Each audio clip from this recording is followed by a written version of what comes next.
با په بیان د مسواک استعمالولو کې سواک استیاق ته هم ویلی کېږي، د عمل د مسواک ته هغه لرګي ته هم ویلی کېږي. حضرت پیغمبر صلی الله علیه وسلم که مشقت د ما په امت نه وای، ما به دوی ته امر په مسواک د هر لمانځه په وخت کې کړی و. اوس دلته سوال واردېږي چې موږ د نحو قانون د چې لولا لپاره د انتفاع د ثاني له وجې د وجود د اول راځي.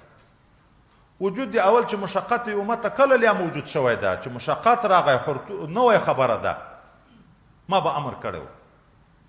نو جواب دا ده چې دلته تقدیر د په عبارت کې که خوف د مشقت نه وای، خوف بالفعل موجود و د نبی علیه صلات وسلام سره، د خوف د وجې نه نه پرې راغله د دا ثاني.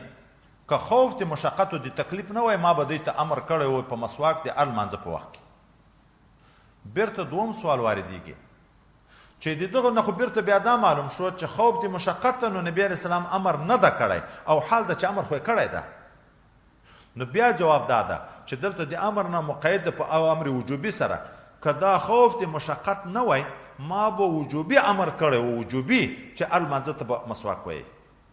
خو چونکې خوف د مشقت ته وجوبي امر مې نه ده کړی، سنت و مستحب اوس هم ده چې د هر لمانځه په وخت کې سړی مسواک ووایي. مسواک سنت ته، وجوبي حکم خو نبی کریم صلی الله علیه وسلم نه ده کړی. خو سنت څه وخت ده؟ سنت څه وخت ده؟ دا نور ائمه کرامي چې سنت د لمانځه په وخت کې ده، موږ په مذهب دا ده چې سنت د اوداسه په وخت کې ده.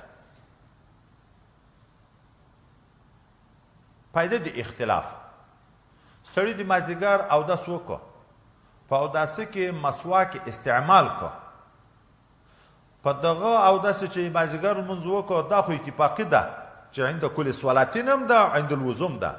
خو په دغه اوداسه اوس د ماښام لمونځ وکړو، اودس خو نشته د ماښام په وخت کې، نه وای اودس خو یې نه ده کړی.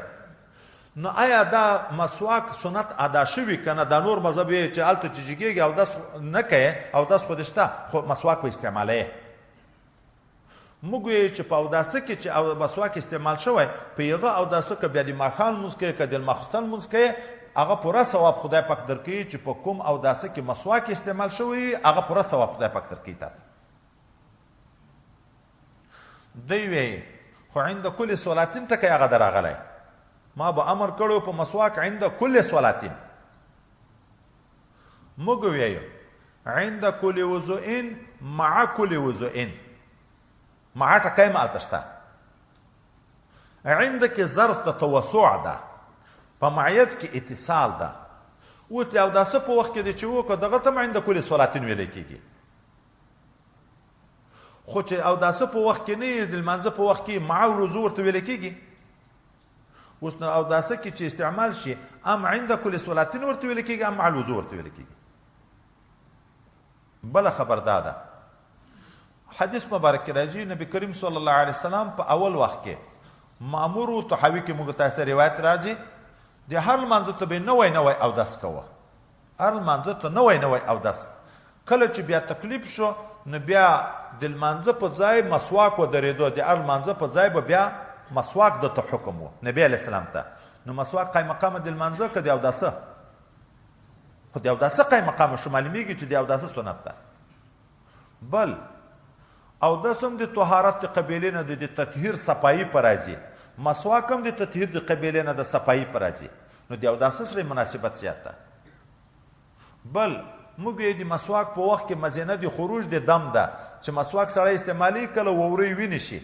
اوس نو که د لمانځه په وخت کې مسواک استعمالوي، وورۍ دې وینې شوې، بیرته به ځې اوداسه ته، تکبیر اولا به درنه تېر وي. خو لاکن چې په دې پوه شو، موږ د احنافو مسلک دا ده چې اصلا مسواک سنت د دین ده، صرف سنت اوداسه نه. د خوبه راپورته شوې، د خولې کله بدبویي ځي، مسواک استعمال کړه. ډېر وغږېدې، کله خوله کې ځګونه پیدا شي، خولې بدبویي ځي، مسواک استعمال کړه. کور ته ننوتې، مسواک استعمال کړه. اودس چې کوو، مسواک استعمال کړه. لمانځه باندې درېدې، مسواک استعمال کړه. سنت دین ده. خو ډیر تاکید کې خبره ده ډیر موقت چیرې ده نو ډیر موقت موږ یې د اوداسه په وخت کې ده کلمه نه خو په دا نورو کې هم نشته لمانځه ته جګېږي مسواک ووایه سبق ته چې ځې مسواک ووایه خوب نه راپورته شوې مسواک ووایه مجلس په پای کې مسواک ووایه کور ته ننوځې مسواک ووایه د غاښو صفایي راځي او نبی علیه السلام په پایدو د مسواک کې ذکر کړي سواک مطهرة للفم و مرضات للرب خوله په صفا کېږي د بدبویو د ګند نه خو الله تعالی هم په راضي کېږي او پایدو کې ذکر کېږي څوک چې په اودسو کې استعمال دی او مسواک کوي په ذلقدن په وخت کې به خدای پاک روح هم په اسانه باسي کلمه د شهادت په هم خدای پاک نصیب کوي و بزیدها الافیون دا پوډر موډر چې څوک څکوي دا چرسیان مرسیان خدای هم دې وساتي وایي کلمه د شهادت به بیا په خوله نه ورځي په ورځ د ذلقدن په وخت کې روح به په تکلیف وځي کلمه د شهادت به په خوله باندې